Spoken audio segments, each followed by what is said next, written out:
lệ kinh đã hạ chế đình chú đi kê hi lệ kim na ô chú kinh miêu số ta đình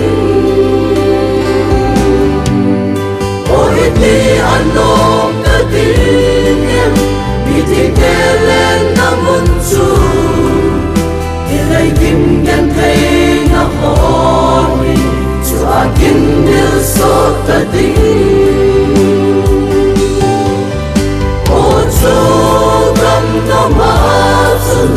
Krista kipa alen hom din chu sana kupi em hoy o kakaton simlo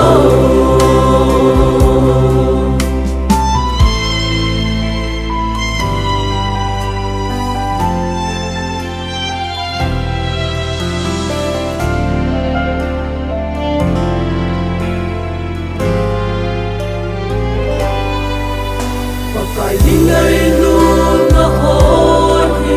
cả kia đó cũng chỉ tình đẹp và thì đang tin lâu bi cả sai cả thà cao asu hasi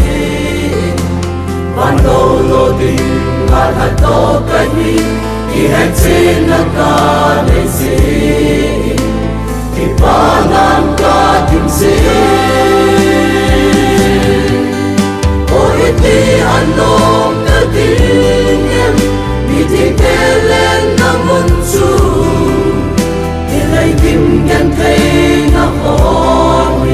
chú a kinh miêu số ta đình ô chú rong na ma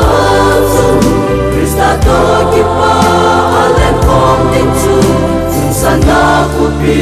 em hoy o kakaton simlo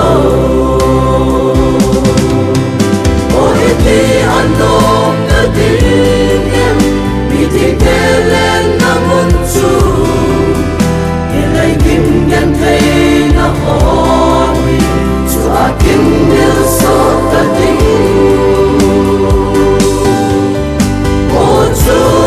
rong na ma chú Krista to kipa sana kupi em hoy